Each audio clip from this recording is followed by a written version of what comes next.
4 mercredis après-midi, il y a à peu près 20 élèves qui sont venus nous rejoindre.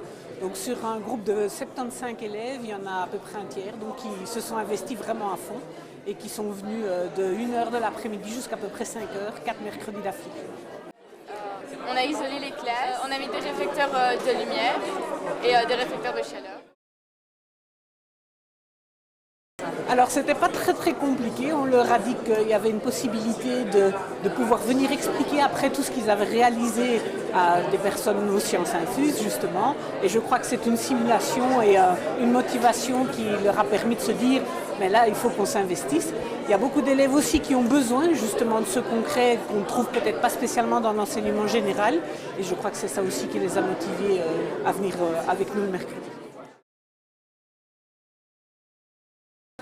La première chose, c'est de pouvoir faire des sciences avec les élèves, mais des sciences concrètes. La plupart du temps, on est beaucoup dans la théorie et je crois que pour eux, c'est important de pouvoir toucher, manipuler, pour pouvoir voir que les sciences, ce n'est pas que des livres ouverts, c'est autre chose et que dans la vie de tous les jours, on peut utiliser les sciences. Ça, c'était vraiment le but premier de notre projet.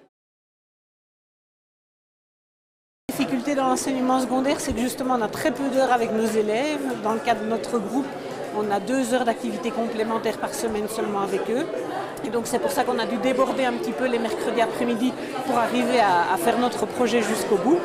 Donc c'est la première difficulté. La deuxième, c'est que comme ce sont 2 heures qui sont plic-ploc dans l'horaire, on n'a même pas 2 heures d'affilée. Donc c'est vrai que pouvoir faire des expériences, pouvoir expliquer, pouvoir mettre en œuvre notre projet avec des réflecteurs de lumière à fabriquer par exemple, c'était une de nos principales difficultés effectivement.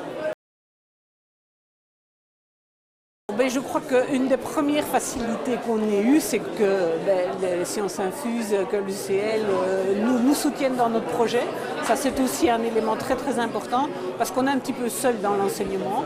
On est 2 professeurs à gérer nos groupes de 75 élèves. Et c'est vrai que trouver des collègues qui veulent bien s'investir avec nous, venir les après-midi, c'est pas toujours évident. Et donc avoir d'autres adultes qui nous soutiennent dans notre projet, ça a été vraiment super chouette en tout cas. Donc, à l'unanimité, je pense, oui, il n'y a pas eu de longue discussion en tout cas, c'est l'Institut de la Providence de Wallon.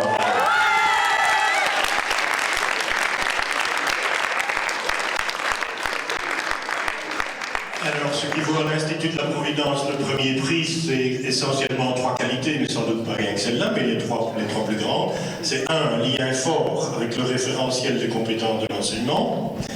2, une communication simple et efficace. Oula, ça c'est très important, simple et efficace.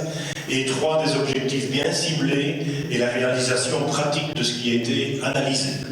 Voilà, bravo à eux.